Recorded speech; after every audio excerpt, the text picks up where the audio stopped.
I want to kind of go into the history, I guess, a little bit of where the desire to look into this topic comes from. As most of you know, I filed a bill this past session that dealt with this issue in terms of protecting minors online through verification of age.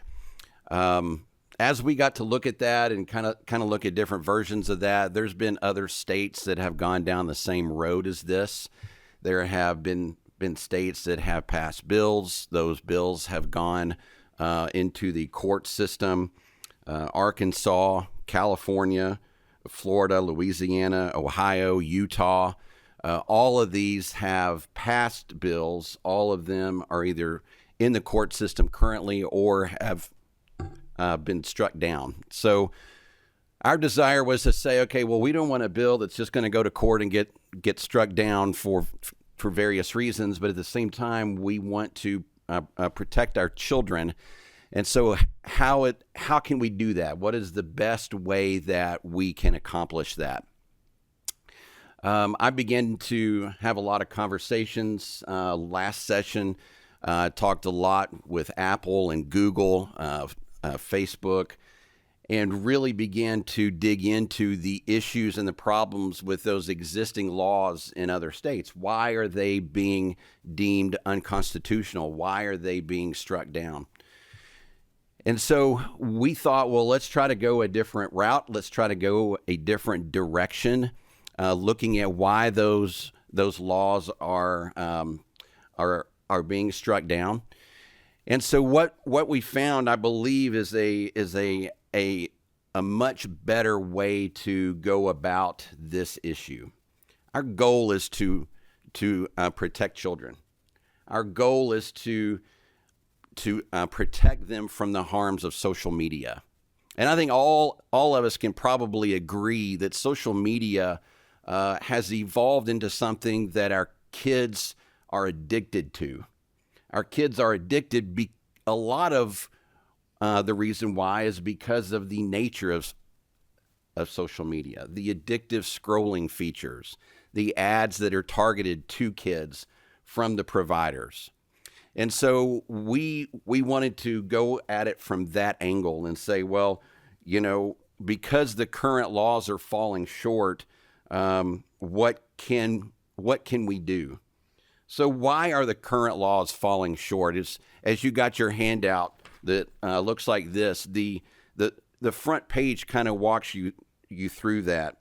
The current laws in other states will say, well, a kid has to verify their age one time and then they can do whatever they want to.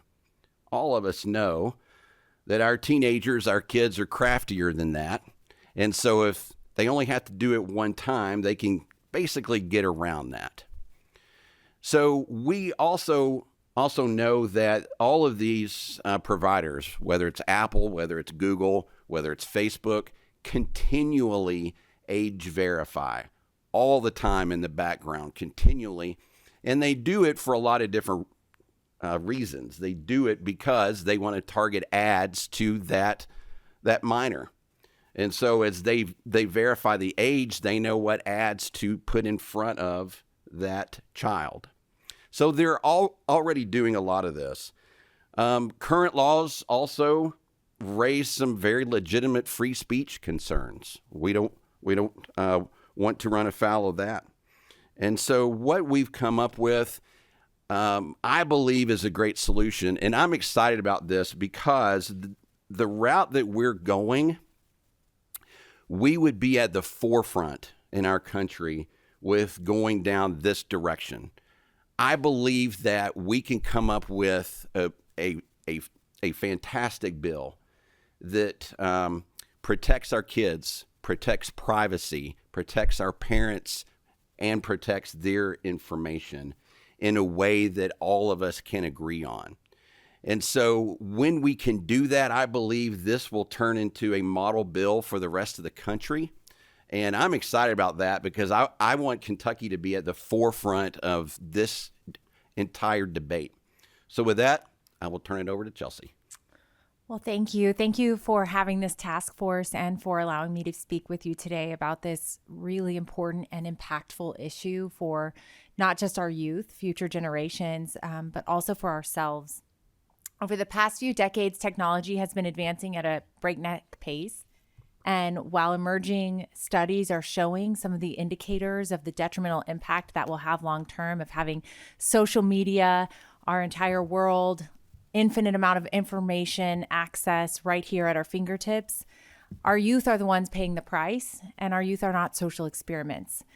Some of the emerging research is indicating that beyond the actual content itself that kids are exposed to, beyond being sexually exploited online, abused or trafficked online, beyond the actual content, even neutral content has a harmful impact on our youth. And that's because of the actual design of social media itself. It is designed to be addictive. And so those addictive properties of social media are the ones that are harming our children. And that's where the bill that I'll discuss today really focuses on. Past acts, past bills that have been passed focused on the type of content being produced or parent verification. And as you mentioned, that's all been overturned under the law. And so with the benefit of hindsight, we started looking at what is causing the harm. Let's look under the hood here, and it's the addictive properties. Studies are indicating that dopamine levels are similar, and the dopamine reaction when children utilize addictive social media is similar to the dopamine levels from usage of addictive drugs like cocaine. And that in addition to that, children whose brains maybe are more vulnerable than other brains that are neurodivergent, for example, kids who don't have strong coping mechanisms or skills yet developed, start to utilize these dopamine rushes from addictive social media to help themselves regulate their own emotions. And it's creating higher variability emotionally among those kids. And even children who are in school and doing really well functioning are picking up their phones an average of 100 times per day. And some studies indicate as many as 400 times per day. Most of them associate social media usage with negative feelings and negative interactions. And some of those emotions are increase in irritability, sadness, and stress among youth because of interruptions. Just picking up their phone, constant interruptions creates this inability for their neural pathways to have consistency and focus throughout their lives. Social media harm also damages the mental health of children. We've heard it today, discussions about depression, anxiety on the rise, constant use of information coming at them. They've got harmful feelings of body image dissatisfaction, mostly among young women, increases in suicide, self-harm, poor and disrupted sleep quality is a big indication from usage of social media.